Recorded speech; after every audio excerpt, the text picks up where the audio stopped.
ஜோஷுவாவினுடைய புஸ்தகத்திலே இன்று நாங்கள் சில வார்த்தைகளை தியானித்து பார்க்க போகிறோம். ஜோஷுவாவினுடைய புஸ்தகத்திலே 8வது வசனத்திலே உடன்படிக்கை பெட்டியை, ஜோஷுவா 3ஆம் அதிகாரம் 8வது வசனம், உடன்படிக்கை பெட்டியை சுமக்கிற ஆசாரியரை பார்த்து, நீங்கள் ஜோர்தான் தண்ணீர் ஓரத்தில் சேரும்போது ஜோர்தானில் நில்லுங்கள் என்று கட்டளையிடுவாயாக என்றார். ஆண்டவர் யோசுவாவோடு பேசுகிறார்.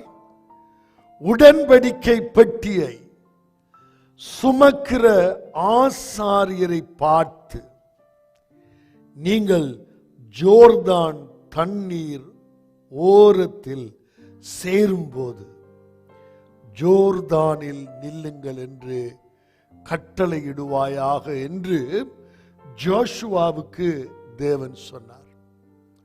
உடன்படிக்கை பெட்டி நாங்கள் ஜோஷுவாவினுடைய அதே புஸ்தகத்திலே 3வது வசனத்திலே வாசிக்கிறோம்.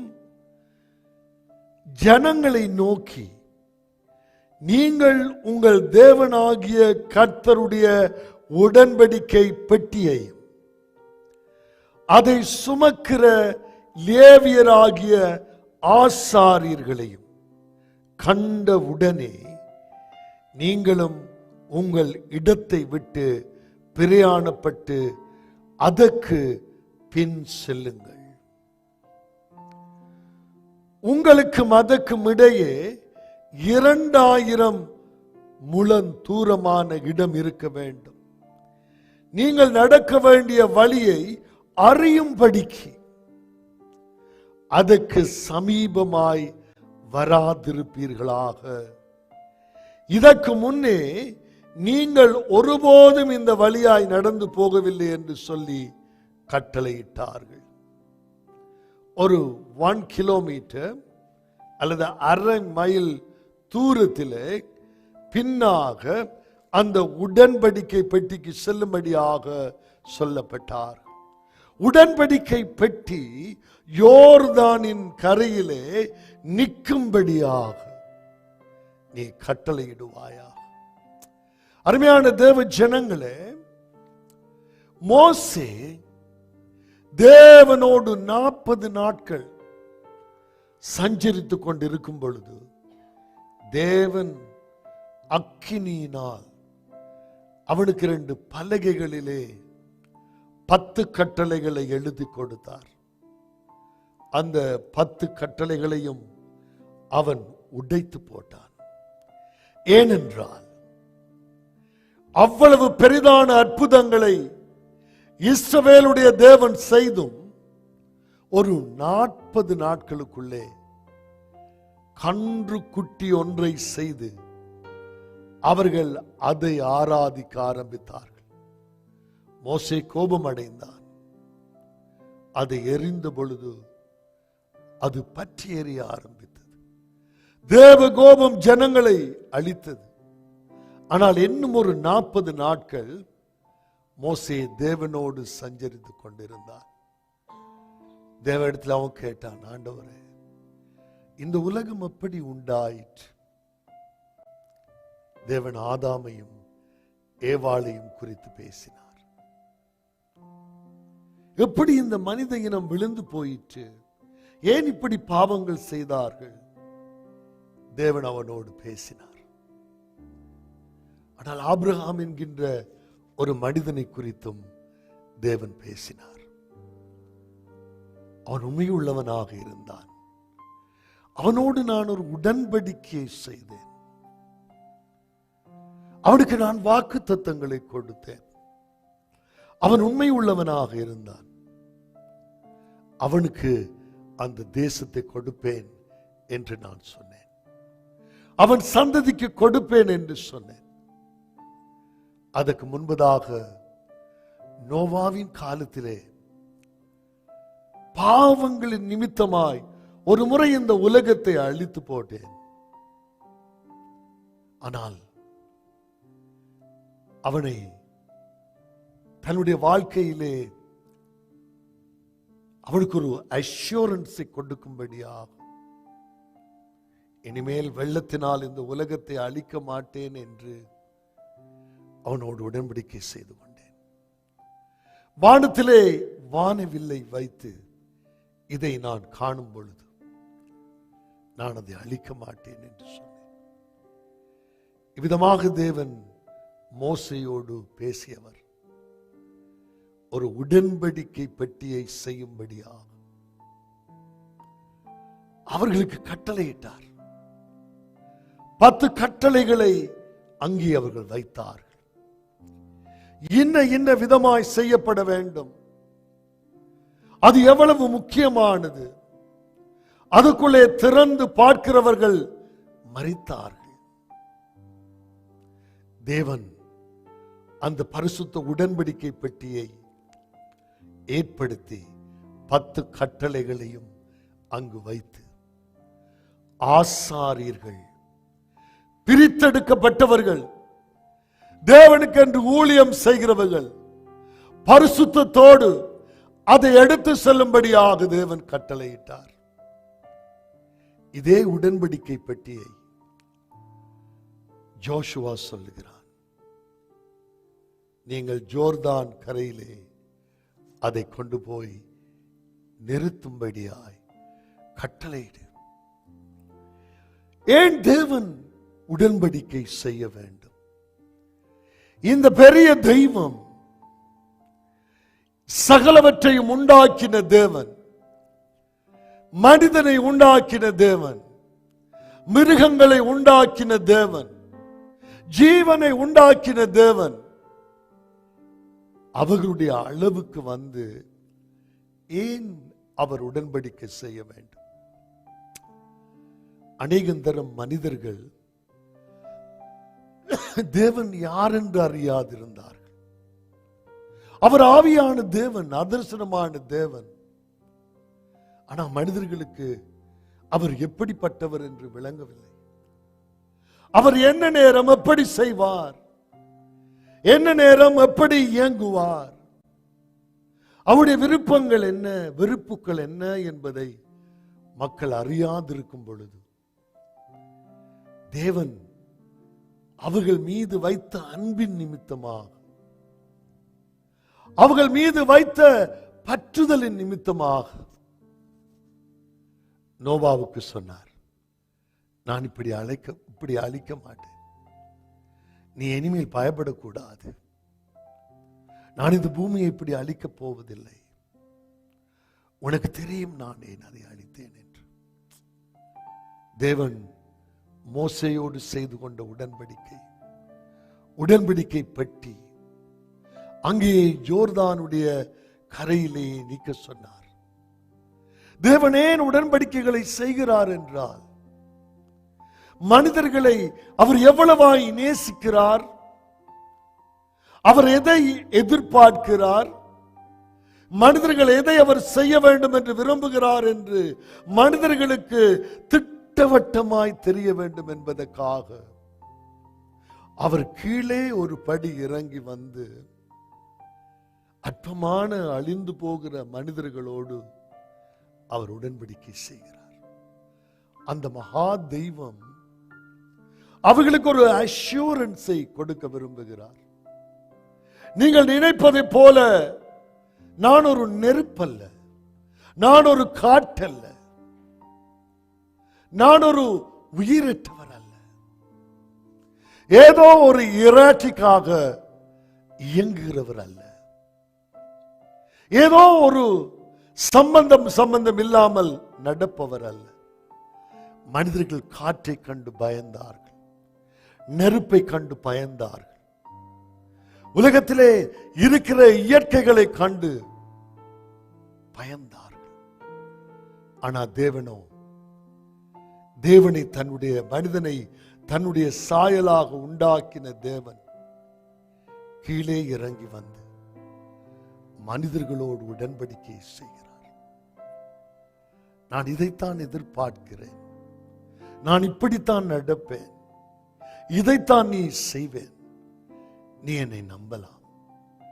நான் உன்னை நேசிக்கிறேன். நான் உன்னை ஆசீர்வதிக்க விரும்புகிறேன்.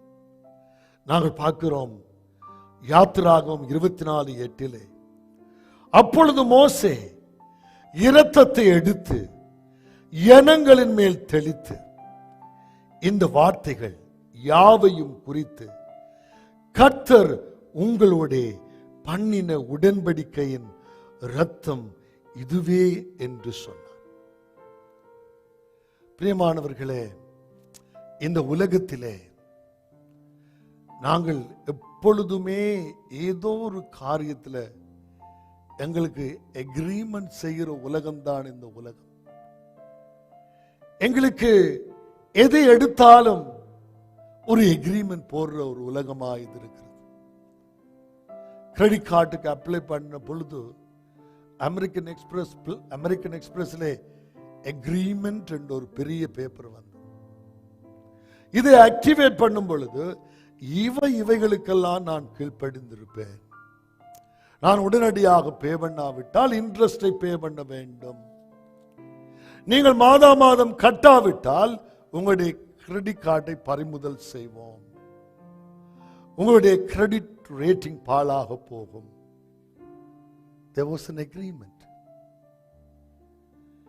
பேங்க் அக்கவுண்டை ஓபன் பண்ண போனா இதுல சைன் பண்ணுங்க, இதுல சைன் பண்ணுங்க, இதுல சைன் பண்ணுங்க. ஒரு எக்ரீமெண்ட் நாங்கள் பார்க்கிறோம். ஒரு வீட்டை வேண்டும்படியாக ஒரு ரியல் எஸ்டேட் ஏஜென்ட் போனா நீங்க இதுல சைன் பண்ணுங்க. லோன் எடுக்க போனா மோட்கேஜ் இதுல சைன் பண்ணுங்க. உங்களுடைய வீடு உங்களுக்கு சொந்தம் இல்லை. நாங்கள் வாழ்கிற தேசத்திலே நாங்கள் மோட்கேஜ் 3-4 தினம் பே பண்ணாவிட்டா அதை பைஃபோர்ஸா விற்க நாங்க எழுதி கொடுத்திருக்கிறோம். அது உங்களுக்கு சொந்தம் இல்லாததாய் காணப்படுது. எத்தனையோ பெரிய பேப்பரை வாசிக்காமலே சைன் பண்ணுகிறோம், தெரியாமலே சைன் பண்ணுகிறோம். அதுதான் இந்த பூமியில எங்களுடைய வாழ்க்கை. ஹல்லேலூயா. கூகுள் அக்கவுண்ட் ஓபன் பண்ணினா accept it. Are you accepting it? Yes, I accept it. Amen. Facebook account திறந்தா yes, I accept it. WhatsApp account திறந்தா yes, I accept it. Viber, Apple, Android, yes, we accept it. Every day we sign a lot of documents. Lot of things we accept it. Everyone wants to take some part of my life. Everyone wants to control my life in some way. Amen. Hallelujah. Or apartment, you need to sign it. There should be an agreement. எங்கட வாழ்க்கைய control பண்றதுக்கான ஆயிரக்கணக்கான எக்ரிமெண்ட்ஸ். சாகும் பொழுது ஒரு மனுஷன் funeral ஹோமுக்கு போனா அதுலயும் ஒரு எக்ரிமெண்ட். சிமெட்ரிக்கு போய் நான் இருந்தபோது ஒரு பெரிய பத்திரத்தை எழுதி கொண்டு வந்தார். இந்த காணி உங்களுக்கு சொந்தமானது. இந்த காணியிலே நீங்கள் புதைக்கப்படலாம். இதற்காக இவ்வளவு அமௌண்ட் நீங்க பே பண்ணணும். அந்த இடத்திலே நீங்க புதைக்கப்படுவீர்கள். அதை நாங்கள் மெயின்டைன் பண்ணுவோம். எங்களை புதைக்கிறதுக்கும் ஒரு எக்ரிமெண்ட். கூகுள் ஒரு செனட்டர், அமெரிக்கன் செனட்டர் கேட்டார், நான் இந்த இடத்துல இருந்து இந்த சேருக்கு வந்தா கூகுளுக்கு தெரியுமா? கூகுளுடைய சிஇஓ ஒரு தமிழன். அவருடைய லாஸ்ட் நேம் பிச்சை என்று பெயர். அவர் சொன்னார், ராமங்களுக்கு தெரியும். அதுக்கு சைன் பண்ணி கொடுத்திருக்கிறோம். பேஸ்புக்ல எங்களுக்கு என்ன விருப்பம், எதை நாங்கள் சாப்பிடுவோம், எதை சாப்பிட மாட்டோம், எங்க போறோம், எங்க வாரம், என்ன செய்கிறோம் என்று எங்களை பற்றியே எழுதி வித்து கொடுத்துட்டாங்க. எங்களை வச்சு பெரிய கம்பெனிஸ் பணம் சம்பாதிக்கிறார், பேங்க் பணம் சம்பாதிக்கிறது, உலகமே எங்களை பிரிச்சு பிச்சை எடுத்து வச்சிருக்கு. ஆனா எங்களுடைய தெய்வம் எங்களோடு உடன்படிக்கை செய்திருக்கிறார். ஹல்லேலூயா. நாங்கள் வாசிக்கிறோம் உபாகமம் 7:12, இந்த நியாயங்களை நீங்கள் கேட்டு கை கொண்டு அவைகளின்படி செய்வீர்களானால் அப்பொழுது உன் தேவனாகிய கர்த்தர் உன் பிதாக்களுக்கு ஆணையிட்டு கொடுத்த உடன்படிக்கையும் கிருபையையும் உனக்காக காத்துக் கொள்வார். இந்த 10 கட்டளைகளையும் நான் சொன்ன இந்த வார்த்தைகளையும் நீங்கள் கை கொள்ளுங்கள். ஏனென்றால் நான் உங்களை ஆசீர்வதிக்க விரும்புகிறேன். நீங்கள் ஆசீர்வாதமாய் இருப்பதற்கு இந்த உடன்படிக்கை நீங்கள் கை கொண்டு அதை காத்துக் கொள்வீர்களே ஆனால் ஆணையிட்டு கொடுத்த உடன்படிக்கையையும் கிருபையையும் உனக்காக காத்துக் கொள்வேன். பேங்க்ல 3 மாதம் பே பண்ணாவிட்டால் வீட்டை எடுப்பான். அக்செப்ட் பண்ணாவிட்டா கம்ப்யூட்டர் சாஃப்ட்வேர் அவங்களோட கம்ப்யூட்டர்ல அவர்கள் விடமாட்டார்கள். ஒரு பெரிய பத்திரத்தை அப்படி ஸ்க்ரோல் பண்ணிட்டு அக்செப்ட் என்று நாங்கள் போடுவோம். என்ன சொல்லுகிறார்கள், என்ன செய்கிறார்கள், என்னத்தை எடுக்கிறார்கள் என்று எங்களுக்கு தெரியாது. ஆனால் தேவன் 10 கட்டளைகளை கொடுத்தார். தேவன் நாங்கள் நன்றாக வாழ வேண்டும் என்பதற்காக அப்படி செய்தார். என்னுடைய எதிர்பார்ப்பு என்ன, என்னுடைய விருப்பம் என்ன, நான் யார், நீங்கள் யார் என்பதற்கு அவர் சுருக்கமான ஒரு காரியத்தை சொன்னார். அவர் சொன்னார், என் உடன்படிக்கை நான் சொன்னது செய்வேன், அதுக்கு மேலையும் செய்ய மாட்டேன், அதுக்கு கீழையும் செய்ய மாட்டேன். ஒருவேளை நீ அதுக்கு கீழ்ப்படிய முடியாமல் போய்விட்டால் என் கிருபை உன்னோடு இருக்கு. என் கிருபையை நான் உனக்கு தருவேன். நான் நீ மனம் திரும்பும்படியாக உனக்கு அவகாசம் கொடுக்கிற தேவன் உன்னை தண்டிக்கிறவர் அல்ல, உன்னை நேசிக்கிற தேவன்.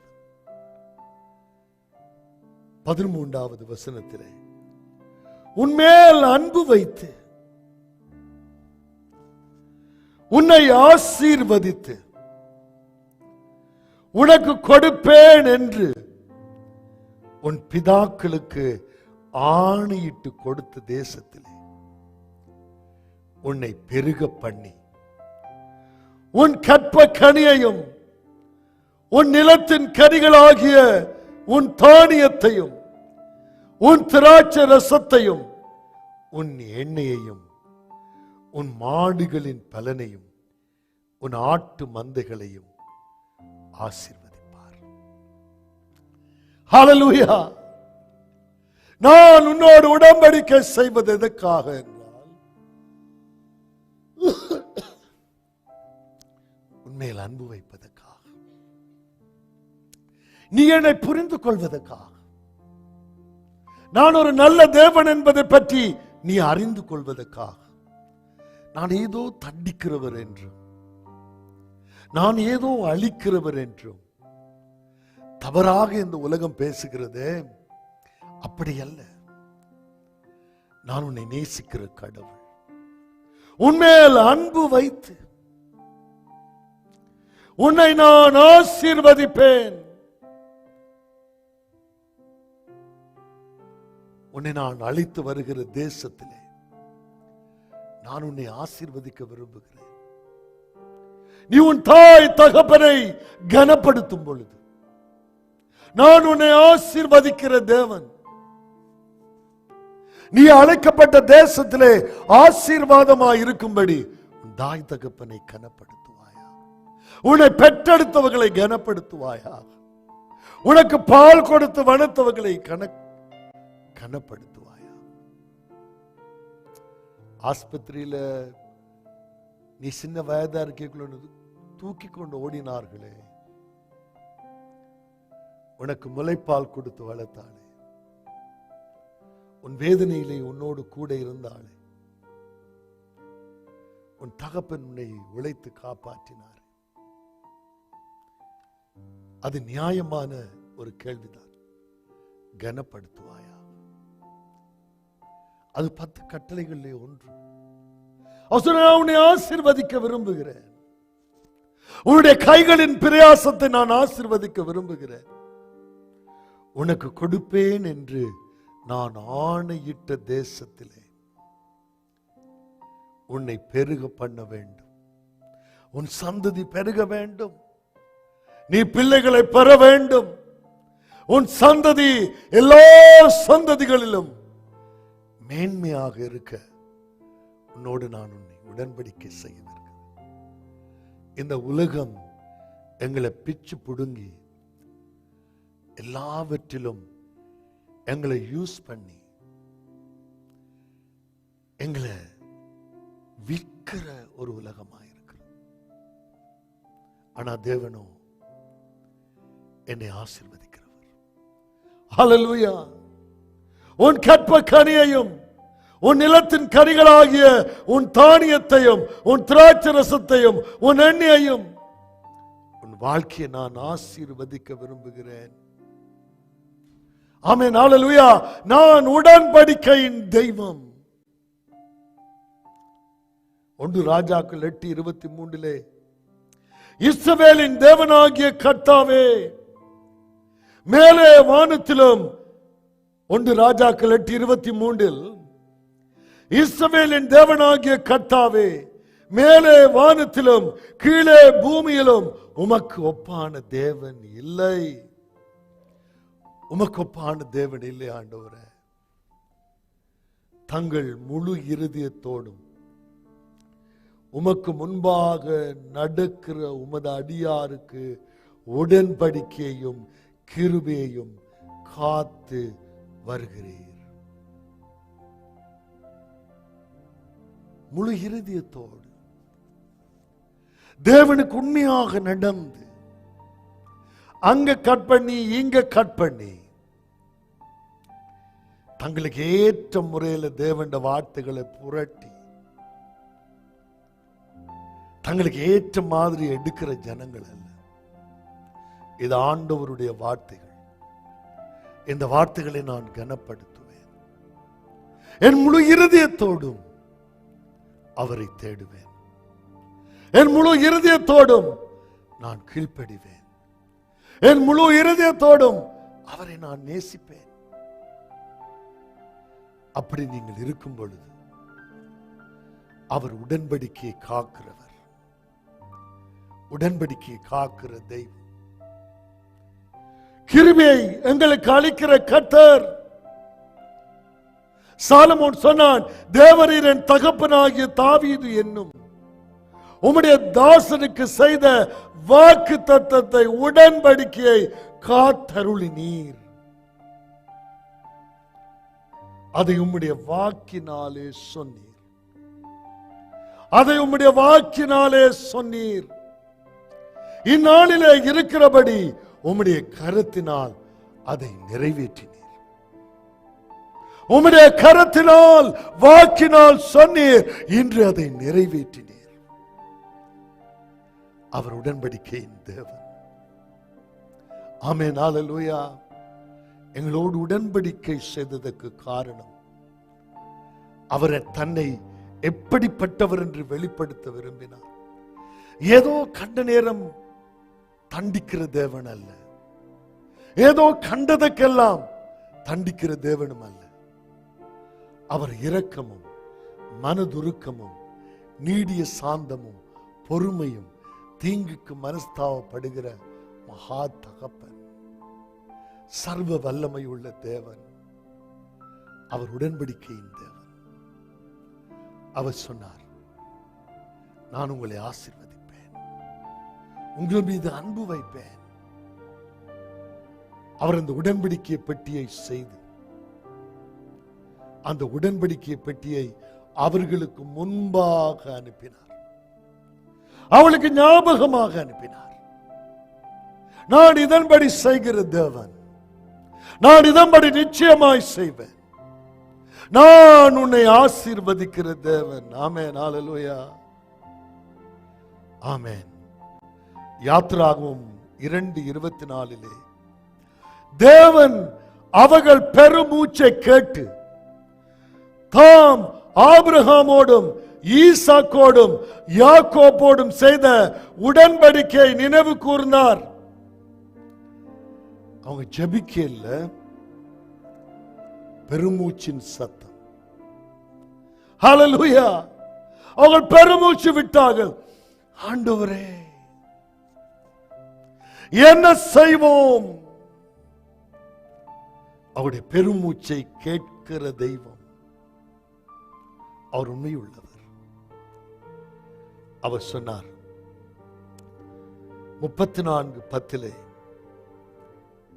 இதோ நான் உடன்படிக்கை பண்ணுகிறேன், பூமி எங்கும் எந்த ஜாதிகளிடத்திலும் செய்யப்படாத அதிசயங்களை உன் ஜனங்கள் எல்லாருக்கும் முன்பாகவும் செய்வேன். உன்னோட கூட இருக்கிற ஜனங்கள் எல்லாரும் கர்த்தருடைய செய்கைகளை காண்பார்கள். உன்னோட இருந்து நான் செய்யும் காரியம் பயங்கரமாயிருக்கு.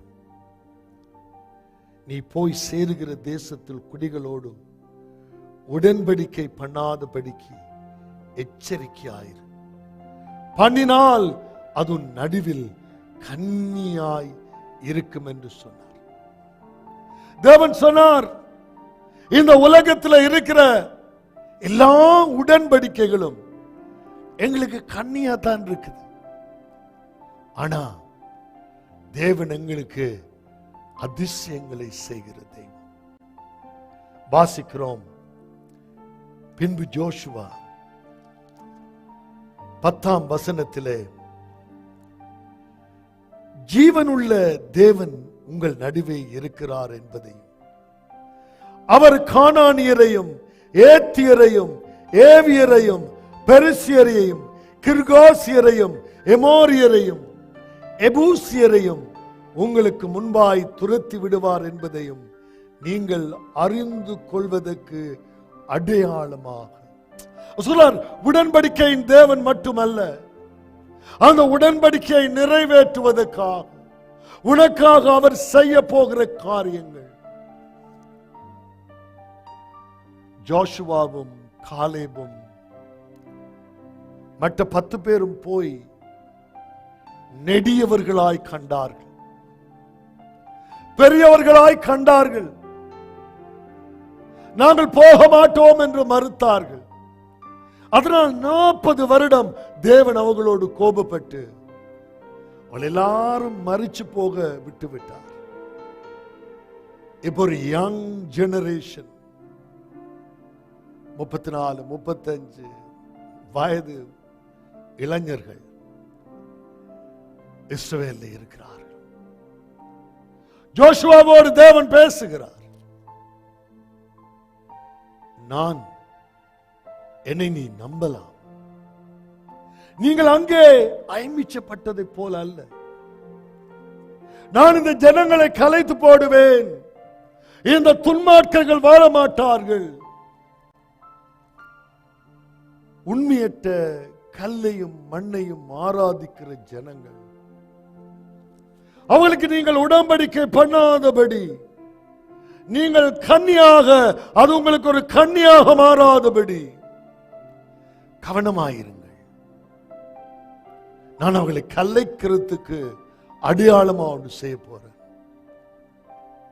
அது எப்படி என்றால், பின்பு யோசுவா ஜீவனுள்ள தேவன் உங்கள் நடுவே இருக்கிறார் என்பதையும் 11வது வசனத்திலே இதோ சர்வ பூமிக்கு ஆண்டவராய் இருக்கிறவருடைய உடன்படிக்கை பெட்டி உங்களுக்கு முன்னே ஜோர்தானிலே போகிறது. சர்வ பூமிக்கும் ஆண்டவராய் இருக்கிறவருடைய உடன்படிக்கை பெட்டி. அவர் உங்களுக்கு மட்டுமல்ல, சர்வ பூமிக்கும் தேவன், சர்வ பூமிக்கும் ஆண்டவராய் இருக்கிறார். இன்றைக்கு COVID-19 சர்வ பூமியும் தடுமாறி கொண்டிருக்கிறது. என்ன செய்யறன்னு தெரியல, ஒரே குழப்பம். அதாவது மூன்றாவது வேவ் வருகிறது, எத்தனையோ வேரியன்ஸ் வருகிறது, எத்தனையோ பிரச்சனை இருக்கிறது. எப்படியாவது இந்த விஞ்ஞானத்தை கண்டுபிடித்து இந்த மருந்துகளை ஜனங்களிடத்திலே ஏற்றி இதை நிறுத்திவிடலாம். ஆனா சர்வ பூமிக்கும் தேவனாய் இருக்கிறவர் இதை பார்த்து கொண்டிருக்கிறார். அவர் எங்களுக்கு எதிரி அல்ல, அவர் மனித இனத்தை அழிப்பதற்கு பிரியமானவரும் அல்ல. ஆனா அவரை நம்ப, அவரை பற்றி சொல்ல தேசங்கள் ரெடியா இல்லை. இந்த தேசத்திலே இந்த 3 நாளும் நாங்கள் உபவாசம் இருப்போம் என்று ஜஸ்டின் ட்ரூடோ சொல்ல மாட்டார், அல்லது எந்த தலைவர்களும் சொல்வதற்கு ரெடி இல்லை.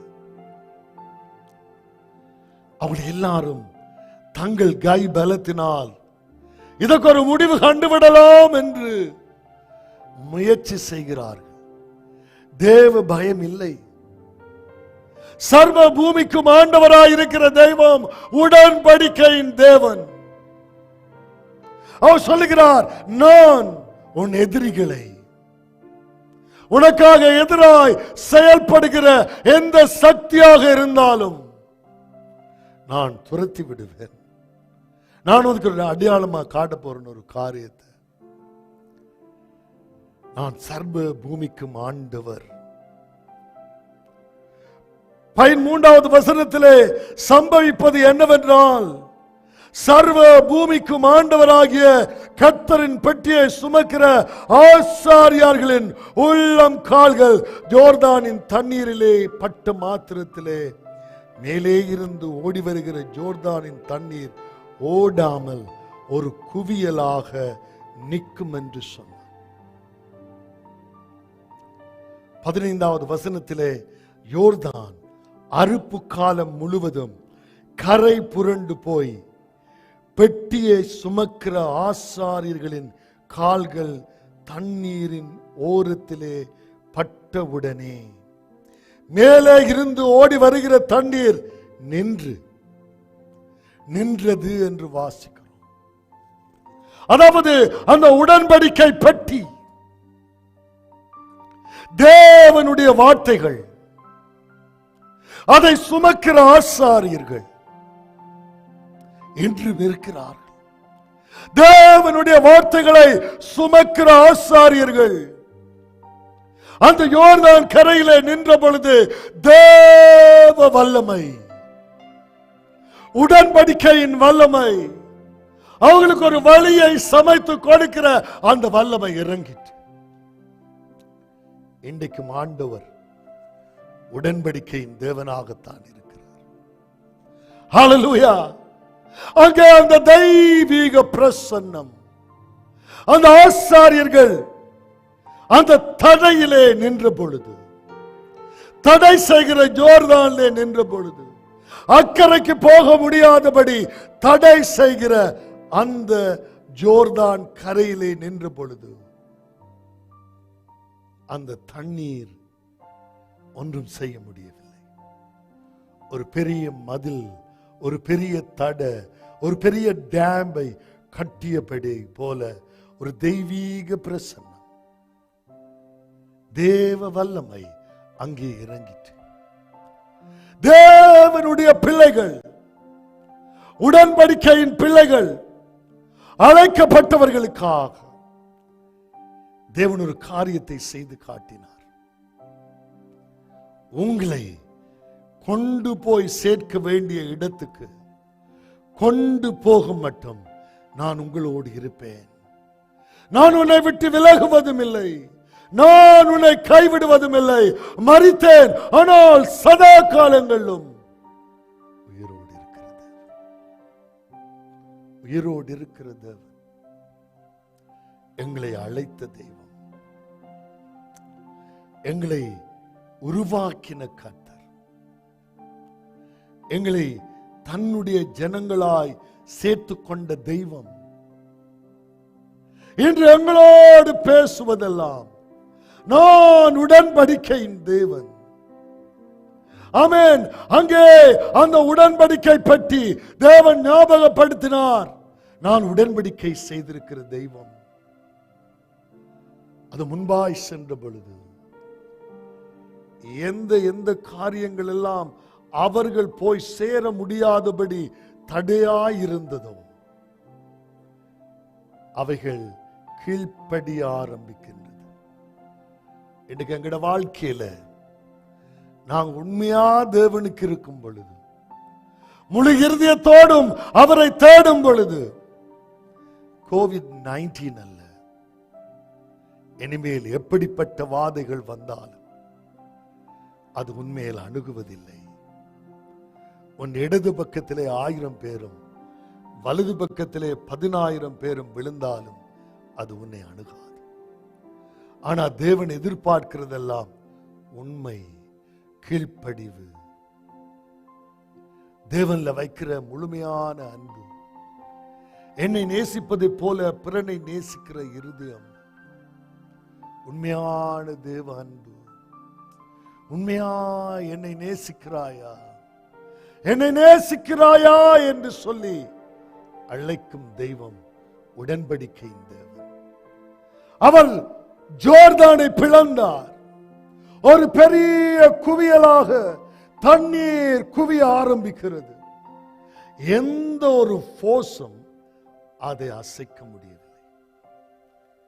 எல்லா ஜனங்களும் நடந்து அந்த தடைகளை தாண்டினார்.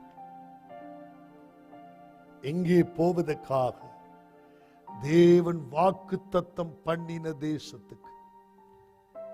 தேவன் வாக்குத்தத்தம் பண்ணிய கானான் தேசத்துக்கு. தேவன் வாக்குத்தத்தம் பண்ணிய பரம கானானுக்கு எங்களை கொண்டு போய் சேர்க்கும் வரை அவர் அற்புதங்களை செய்வார், அவர் அதிசயங்களை செய்வார். அதை நான் நம்பணும். COVID-19 கண்டோ அல்லது வேற எந்த காரியங்களை கண்டோ நான் உண்மை உள்ள கிறிஸ்தவனாய் இருந்தால் பயப்பட தேவையில்லை. ஞானமற்றவர்களாய் நடக்க வேண்டும் என்று நான் சொல்லவில்லை. ஆனா தேவன் எங்களை எப்படி பாதுகாக்க வேண்டும் என்று அவருக்கு தெரியும். அவர் அறிந்திருக்கிறார். ஒவ்வொரு நாளும் தேவனுடைய பாதத்திலே ஜெபிக்கிற மனிதனை முழு உள்ளத்தோடும், முழு ஆத்துமாவோடும், முழு பலத்தோடும், முழு சிந்தையோடும் தேடுகிற மனிதனை, உன் தலையில் இருக்கிற முடியெல்லாம் எண்ணப்பட்டிருக்கிறது. உன்னுடைய எல்லா வழிகளையும் தேவன் அறிந்திருக்கிறார். உன்னை காக்கிறவர் உறங்குவதும் இல்லை, தூங்குவதும் இல்லை. நீ அதை அறியாயோ? நீ அதை கேட்டதில்லையோ? தேவன், கர்த்தர், எங்கள் ஆண்டவர் உயிரோடு இருக்கிறார். மரித்தேன், ஆனால் சதா காலங்களிலும் உயிரோடு இருக்கிற தேவன். ஜோர்தான் பின்னிட்டு திரும்பியது. உடன்படிக்கை பெட்டியை வைத்துக் கொண்டு ஆசாரியர்கள் நின்றார்கள். அந்த உடன்படிக்கை பெட்டிக்குள்ளே 2 10 கட்டளைகளை கொண்ட கற்பலகை இருந்தது. அந்த பொன்னால் செய்யப்பட்ட வானத்து மன்னாவை உள்ளடக்கிய அந்த கிண்ணம் இருந்தது.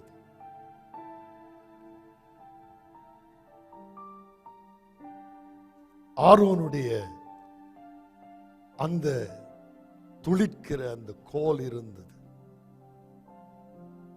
தேவன் இவைகளை அங்கு வைக்கும்படியாக சொன்னார். ஏனென்றால் ஜனங்கள் முறுமுறுத்தார்கள். இந்த பாலைவனத்திலே நாங்கள் அழிந்து போக போகிறோம், நாங்கள் என்ன செய்வோம், எங்களை இங்கே அழிக்கவா தேவன் கொண்டு வந்தார் என்றார்கள். தேவன் சொன்னார், உன்னை எந்த பேண்டமிக் வந்தாலும், உனக்கு என்ன நடந்தாலும், உன் வீட்டில் ஆகார குறைவில்லாதபடி உன்னை காக்க வல்லமை உள்ள ஒரு தேவன் இருக்கிறார், இன்னும் இருப்பார், இன்னும் செய்வார். எங்களை அழைத்து எங்களை பரலோக ராஜ்யத்துக்குள்ளே கொண்டு போக எங்களோடு இரத்தத்தினால் உடன்படிக்கை செய்த தெய்வம், உடன்படிக்கையின் தெய்வம், உடன்படிக்கை செய்த தெய்வம். அவர் ஜோர்தானுக்கு சொன்னார், அவர்களை உடன்படிக்கையோடு நிற்க வைத்துக்கொள், அது அடையாளமாய் அவர்களுக்கு இருக்கட்டும். ஜோஷுவா, நான் காண்பிப்பேன், நான் சர்வ பூமிக்கும் தேவன், உண்மையாய் அவர்களை தேடுகிறவர்கள், அவர் பாதுகாப்பின் கேடகம், அவர் நன்மை செய்கிறவர், அவர் தீங்கு செய்ய மாட்டார். எப்படியாவது அவரை நோக்கி கதறுகிறவர்களுக்கு அவர் பலன் அளிக்கிற தேவன். இந்த உலகத்தை பார்த்து நாங்கள் பயப்பட தேவையில்லை. இந்த உலகம் ஏதோ ஒரு உலகத்தில் இருக்கிறது. ஆனால் ஆவிக்குரிய மக்கள் சகலவற்றையும் ஆவிக்குரிய கண்களோடு பார்க்கும்படியாக அழைக்கப்பட்டிருக்கிறார்கள். தேவன் உங்களை கைவிட மாட்டார். அவர் உங்களோடு இரத்தத்தினால உடன்படிக்கை செய்திருக்கிறார். அவர் மறவார். அவர் எங்களுக்குள்ளே ஜீவிக்கிறார். அவர் உடன்படிக்கை தெய்வம். நாங்கள் வாசிக்கிறோம், அங்கே அந்த ஜனங்கள் ஜோர்தானை மட்டுமல்ல, என்னென்ன தடைகள் எரிக்கோவாக இருந்தான, என்னென்ன தடைகளாயிருந்தான, எதிரிகளாயிருந்தான, அவர்களுக்கு முன்பதாக தேவன் எல்லாவற்றையும் அழித்து போட்டார். இன்றைக்கு உங்களுடைய கரங்களை பிடித்த தெய்வம் உங்களோட அப்படியே இருப்பார். நாங்கள் வேறே ஒரு தேவனை ஆராதிக்கவில்லை, வேறே தேவனை நாங்கள் ஆராதிக்கவில்லை. இந்த கர்த்தர் உண்மை உள்ளவர். இந்த உடன்படிக்கை பெட்டியை இப்பொழுது காணவில்லை. இஸ்ரவேலர்கள் இந்த உடன்படிக்கை பெட்டி எங்கே இருக்கிறது என்று யோசிக்கிறார். சிலர் சொல்லுகிறார்கள், பாபிலோனிய ராஜா வந்த பொழுது அவர்கள் அந்த உடன்படிக்கையை கொண்டு எத்தியோப்பியாவுக்கு போய்விட்டார்கள் என்று. நான் நினைக்கிறேன், இன்னும் ஒரு ஆலயம் கட்டப்பட்டாலும் அந்த உடன்படிக்கை பெட்டி அவர்கள் காணப்போவதில்லை. ஆண்டவர் புதிய உடன்படிக்கையை ஆண்டவர் இயேசு கிறிஸ்துவ கூடாக செய்திருக்கிறார் அல்லவா? புதிய உடன்படிக்கையின் மத்தியஸ்தராக இயேசு இருக்கிறார் அல்லவா? புதிய உடன்படிக்கையை எங்களுக்கு கொடுத்த தேவன் வாக்கு மாறாதவர் அல்லவா? புதிய உடன்படிக்கையின் தேவன், அவர் அதர்சனமான தேவனுடைய தற்சுரூபமும் எல்லா பேர்களுக்கும் முந்தின பேருமானவர். அவராலே சகலமும் உண்டாயிற்று. உண்டானது ஒன்றும் அவராலே அல்லாமல் உண்டாகவில்லை. அவரே திருச்சபைக்கு தலையாயிருக்கிறார். அவரே திருச்சபைக்கு தலையாயிருக்கிறார். அவரே திருச்சபைக்கு தலையாயிருக்கிறார். இன்றைக்கு உங்களுக்கு தலையாயிருக்கிற கர்த்தர் திருவிருந்தை எடுக்கும் பொழுது அவர் எங்களுக்கு சொல்லித் தருவதெல்லாம், நான் உங்களோடு உடன்படிக்கை செய்திருக்கிறேன் என்பதை மறவாதிருங்கள், மறவாதிருங்கள். நான் அற்புதங்களை உனக்காய் செய்வேன். அதிசயங்களை உனக்காய் செய்வேன், சர்வ பூமியும் அறியும்படியாய் செய்வேன். அந்த மன்னாவை எடுத்து வைத்த தேவன், உன்னை நான் போஷிப்பேன். ஆரோனுடைய கோலை வைத்திருக்கிற தேவன், நான் ஒழுங்கும் கிரமம் உள்ள தெய்வம். ஜோஷுவாவுக்கு சொன்னார், ஜோஷுவா, கர்த்தர் ஜோஷுவாவை நோக்கி 7வது வசனத்திலே, நான் மோசையோட இருந்தது போல உன்னோடும் இருக்கிறேன் என்பதை இஸ்ரவேலர் எல்லாரும் அறியும்படி இன்று அவர்கள் கண்களுக்கு முன்னாக உன்னை மேன்மைப்படுத்துவேன். எல்லாவற்றிலும் தேவன் ஒரு ஒழுங்கை வைத்திருக்கிறார். மோசைக்கு எதிராக முறுமுறுத்தார். அப்பொழுது தேவன் சொன்னார், ஆரோனுடைய கோலை அங்கே வை. தேவன் திருச்சபைக்கு தலையாயிருக்கிறார். ஆண்டவராகிய இயேசுவை அவர் உயர்த்தி இருக்கிறார். அவர் வெளிப்படுத்திய விசேஷத்திலே 11ஆம் அதிகாரத்திலே ஆண்டவர் வருவதற்கு முன்பதாக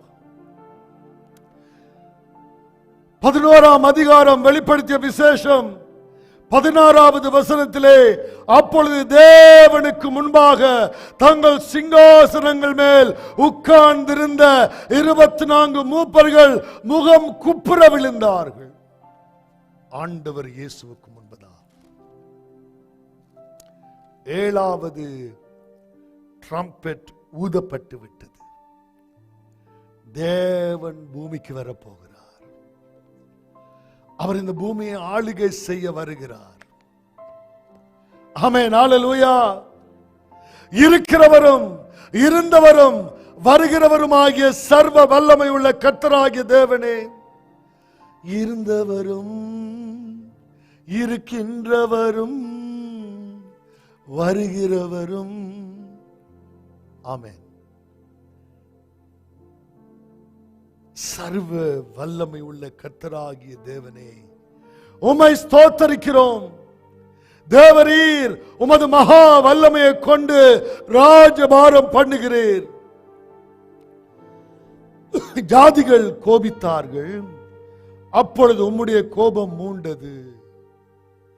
மரித்தோர் நியாய தீர்ப்படைகிறதுக்கும் தீர்க்கதரிசிகளாகிய உம்முடைய ஊழியக்காரருக்கும் பரிசுத்தவான்களுக்கும் உமது நாமத்தின் மேல் பயபக்தியாய் இருந்த சிறியோர் பெரியோருக்கும் பலன் அளிக்கிறதுக்கும் பூமியை கெடுத்தவர்களை கெடுக்கிறதுக்கும் காலம் வந்தது என்று சொல்லி தேவனை தொழுது கொண்டார்கள். அப்பொழுது பரலோகத்தில் தேவனுடைய ஆலயம் திறக்கப்பட்டது. அவருடைய ஆலயத்திலே அவருடைய உடன்படிக்கை பெட்டி காணப்பட்டது. அவருடைய உடன்படிக்கை பெட்டி, அவர் உடன்படிக்கையின் தெய்வம், அவர் உடன்படிக்கைகளை நினைவு கூறுகிற கர்த்தர். ஆமென், ஹல்லேலூயா. அப்பொழுது மின்னல்களும் சத்தங்களும் இடி முழக்கங்களும் பூமி அதிர்ச்சியும் பெரும் கல் மழையும் பூமியிலே விழ ஆரம்பித்தது. ஆண்டவர் இயேசு வரப்போகிறார். அவர் உடன்படிக்கையின் தெய்வம். இந்த பூமியில் என்ன நடந்தாலும் அவருக்கு உண்மையாயிருங்கள். அவருடைய வார்த்தைகள் இவைகள். எதற்கும் ஒரு கேள்வி நாங்கள் கேட்க தேவையில்லை. அவருக்கு ஊழியம் செய்வதில்லை, ஆசாரியர்களாயும் லேவியர்களாயும் இருக்கிறதில்ல. என்னுடைய வார்த்தையை பார்த்து நடுங்கிறவனே நான் பார்ப்பேன். கொடுக்கிறதா இருந்தாலும் கீழ்ப்படுகிறதா இருந்தாலும் நான் கேள்வி கேட்க மாட்டேன். என் அப்பாவை நான் பிரியப்படுத்துவேன், வேதத்தின்படி வாழ்வேன்.